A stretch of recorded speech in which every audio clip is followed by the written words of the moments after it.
Our next speaker will explain how airlines are missing out on this tremendous upside. Please welcome Geoffrey Weston from Bain & Company.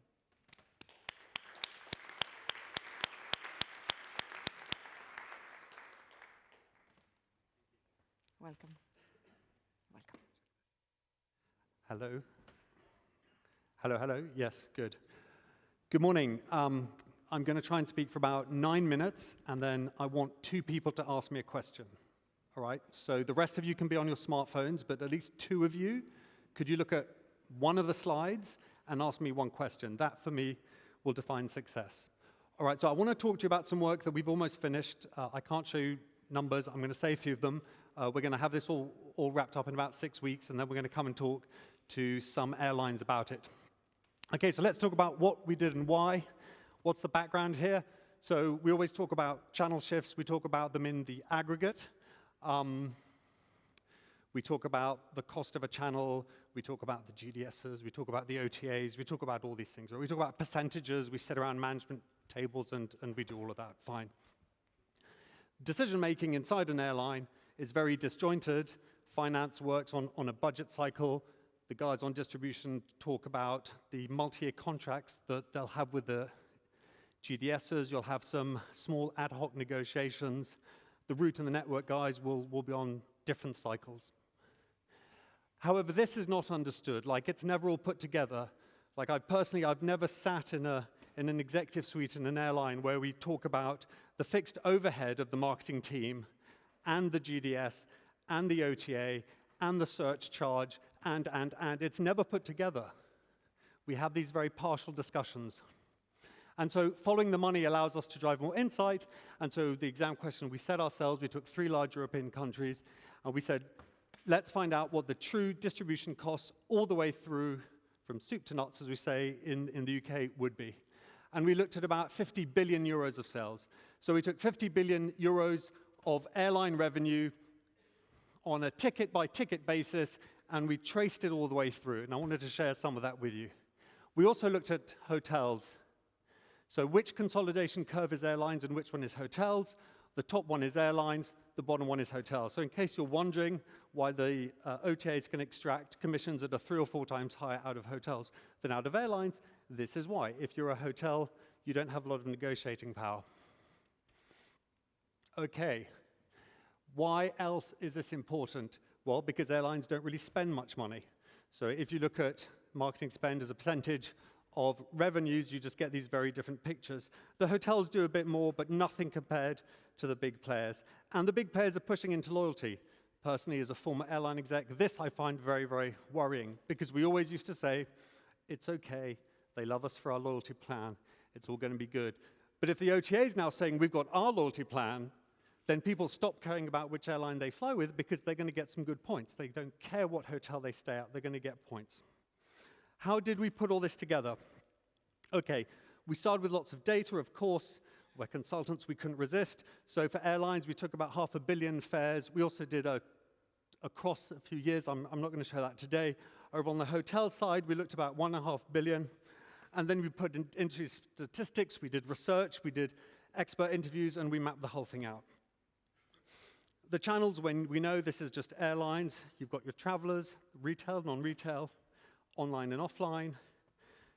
Some customers, some travelers do lots of research, and then they go through the airlines.com. They might get there through paid or unpaid. They go through the OTAs. They go through the TAs or the TMCs, and so go through a surprising number through the more direct channels that are offline, all right? Then you go through GDS for some of this, and then here you are at the bottom. And there is a CRS charge. Again, one of these costs that no one wants to talk about because it's sort of forgotten. It's in a different cost bucket, but it's there, it's real. You're actually paying for it, and it is very different across the airlines. These are not real numbers. You can take all the photos you want, but I've masked them. But this is where we get to one airline. We get to the place where for every single channel, we use financial reports of the airline, so we build up the cost base. We have to make estimates, of course. We have to make estimates. There are lots of different kinds of costs. There's personnel costs. You might have your digital team, your IT team, you have your marketing guys, you have your outstation guys, right? You've got your marketing teams in the outstations. You might have search, you might pay for search. Sometimes you don't pay for search. Depending on how much you sell on credit cards, you get different things. So as you can see, as you start to put everything together, you get a much better sense of how much does it really cost you to distribute, okay? And this is across the entire cost bar of the airline. So what that allows us to do is to put this map together, where in each of these boxes there's a real number. So we start with about 47 billion, and then you can see exactly how much goes into each of these. And you can see exactly how much is being taken at each stage by the different players. Now, we don't have all the data, but we can make some estimates, right? So if you're wondering how much business you do, we can't see it on the outside. When we do this with our clients, though, we know exactly how much they're paying. And that's when it really gets interesting. So on it goes, through the channels, through the GDS, and down to net airline revenues. And it's at the net that it really matters. Okay? It's at the net that it really matters. And the gap between the two in these countries is about a couple of billion euros. So there's a couple of billion euros just for these airlines. This wasn't all of Europe. We've done that afterwards, but we're just beginning with these three. So that's the money going. Now, this is not wasted money. I don't think for a minute that I'm saying that it's not good that we're paying for distribution as airlines. This is great. Of course we should, right? Airlines can't do it all by themselves. But the question is, are you paying the right amount? Yeah, are you funneling in the right way? This is not, I just want to make it very clear, this is not an issue about full content. That's actually a slightly separate conversation, okay? That's a sort of channel management. But the question is actually much broader than that. So we then cross this, and we then take every single ticket, okay? And then because we know which channel every ticket was sold through, and different channels sell at different fare points, and different ancillaries are sold through different channels. Again, some of this is estimates, it's outside in, right? With our actual clients, we can do this in more detail. So, were the conclusions surprising? And I think the answer was yes. We didn't find what we expected to find, always quite healthy and quite humbling for consultants to be proven wrong. And so I've mapped this out. These are three real examples of three real airlines. I'm not going to go into specifics, but what we did for each airline is you can then, for every region and for every channel, and on premium and non-premium, you can say, does it make sense for me to sell through this channel? Okay, so just to be clear, we took each ticket, each passenger with point of sale out of these countries on 50 billion of revenue, and we looked at that fare and the channel and the specific airline and how much it cost, and we know the route results. We injected route profitability. We have a lot of data we can do outside in on route prof. So we mapped every passenger onto the route with a specific distribution cost, so we can actually outside in. Surprisingly, we could tell any airline exactly how profitable not only each route was, but every passenger on the route. This is what it looks like. Okay, so for this airline, there are regions, premium and non-premium. We just did a forced ranking of all the boxes, high, medium, low. But what's interesting to us is that it looks different from this airline to this airline to this airline. And that is what we were not expecting. We were expecting far more convergence. We thought it would not be that unique for each airline. We expected that, broadly speaking, the same region with the same channel would give roughly the same result. It's just not true. And so this brings us to what we do when we work with our airline customers and how we are thinking about this with them internally. And the way we're thinking about this, I would say, is profoundly boring. Okay, the last two slides are really not interesting. We've had some real gurus up on stage talking about digital, about data, and all of this amazing stuff, okay? I've not shown you anything very sexy. I've shown you outside-in data, and we did this on, we did not do this on Excel. We did this using far more powerful tools. But again, this is nothing like the complexity of data manipulation that you find on an OEM. But what we did find is that fundamentally airlines really struggle to talk about this. They struggle to actually get a grip on this. Okay, why? Well, there are 5 groups that need to be pushed together. Maybe 2 of these are pushed together, but very, very rarely. So to maximize net revenues, most important group, which very rarely comes to the table, is finance. Yes, the supposedly boring gray accountants in finance. Actually, they're far more important to getting this right. Okay, they're very cost-focused, But they have a very different point of view on the overheads and the variable costs. Okay, they literally have separate conversations. There's probably separate committees looking at overhead costs versus variable costs, all right? It's just how an airline works. You need the marketing guys. Well, marketing is trying to solve for lots of things, okay? They're trying to calculate share of mind. They're trying to get, some of the marketing KPIs, I'm boring. I'm like a strategy, route, airline, a sort of fleet guy. Like, I don't even understand what marketing's doing. But they're doing it. They're working hard. It's very valuable. And they're deciding where you put the spend. You've got the RevMan guys. Well, RevMan is focusing on gross. They're mostly ignorant of ancillaries. Okay, so sadly enough, RevMan teams are actually working in a bit of a black box. They're also route and flow focused, right? What does a route management team do? It manages flights. Yep, it has a route analyst. It has regional teams. Okay, the optic is certainly not the passenger, and it's certainly not the channel. Then you've got your sales and distribution guys. Now, these guys have a really tough time. They're working with imperfect data. They're trying to manage often costs to make finance happy. They're in the eternal war with revenue management, because who are you going to blame for the fact that you didn't hit target? Or if you did hit target, who takes the praise because you beat target? So whether you're above target or below target, you would need to be exactly on target for there to be no friction at all between revenue management and sales and distribution. And finally, network planning, and they're backward looking. Right? The network guys are looking at last season's route results, last year's route results.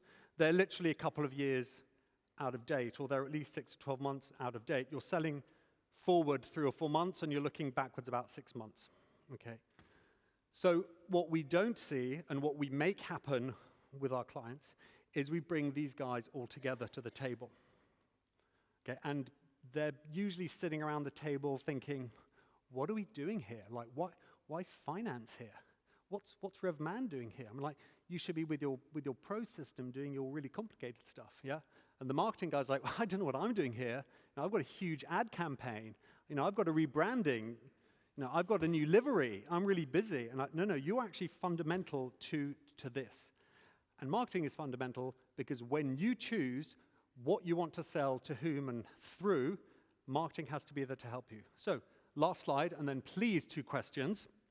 So, what are a few simple things? Again, there's nothing very, very exotic here that should happen. Well, the first thing is you should actually do the numbers, right? Do the numbers. Do it properly, do it well, do it all, do it at the same time, do it together, add up the numbers. Already that will be a surprise, okay?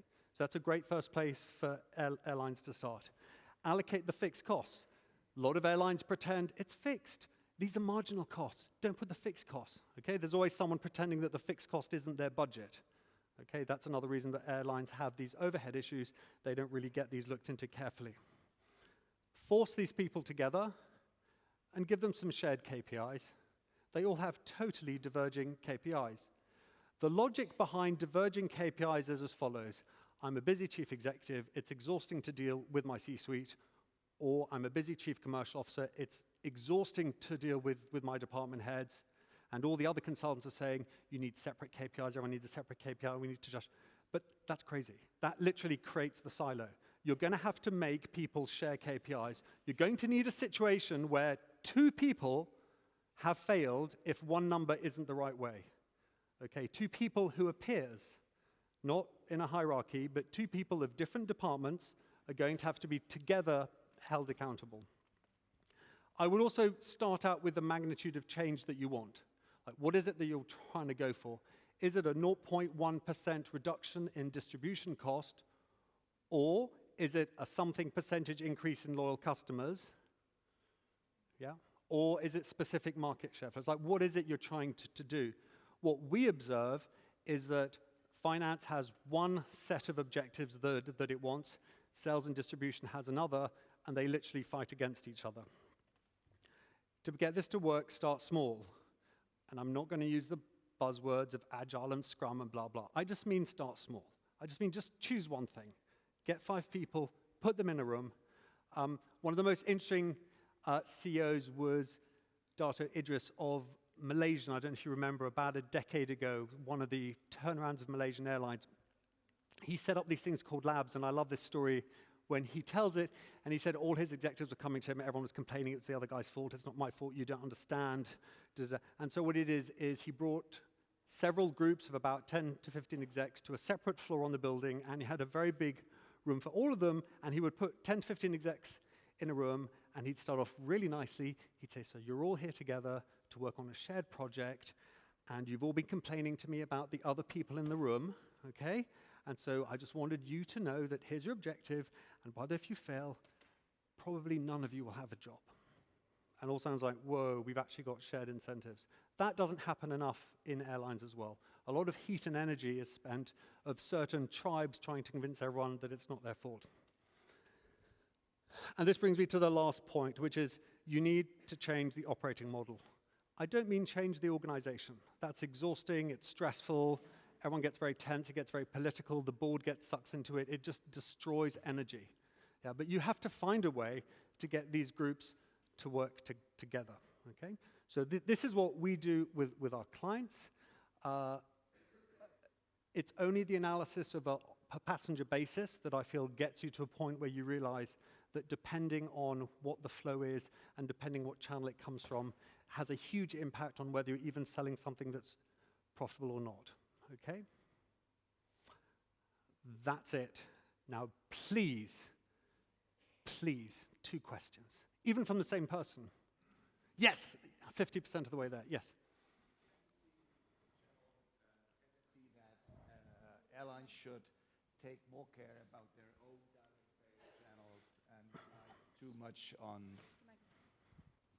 and rely too much on traditional sales channels. So is your conclusion, or one of your conclusions, that they should dedicate more funds and time on their own channels? Okay, so good question. So I would say, and it's the same in hotels, airlines and hotels tend to grossly underestimate their own channels that are offline, so call centers and sort of airline ticket offices. They tend to think that's much cheaper at the margin, and those aren't so marginal. In terms of getting to sell through airlines.com, so now I can get a little bit more into it, it depends an awful lot, and this is where the marketing team comes in, all right? So when you look at search paid and search unpaid, both of which come to your sort of brand.com, have very violently different distribution costs. Your search unpaid is when someone just goes in and types in, you know, theairline.com, and it goes straight through. It's not through an advertisement or a paid search. That is very much your marketing team that drives that. So you need to be thoughtful about, is your marketing focused on that? If you remember, when EasyJet first launched, right, they had the phone number, they had the call center phone number written on the fuselage of the early EasyJet aircraft. They then moved to easyjet.com, but that was a way of using the airplane and marketing to drive. If you're looking at search paid or paid search, then I think the critical thing is to bring in the loyalty team, and then it's about, can you actually hook into that person? So the frequent flyer guys, I didn't talk about them too much because that just sort of makes the whole thing even more complex.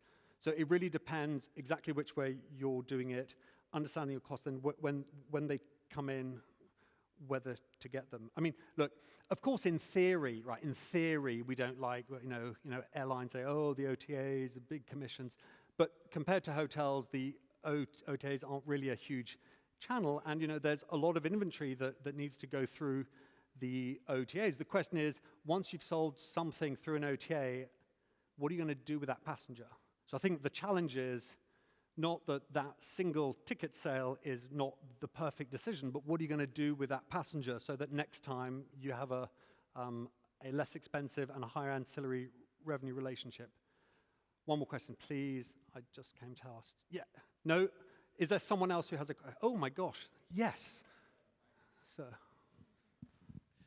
How do you foresee the future of the relationship between the airlines and the trade, the travel agencies and the OTAs, please? So do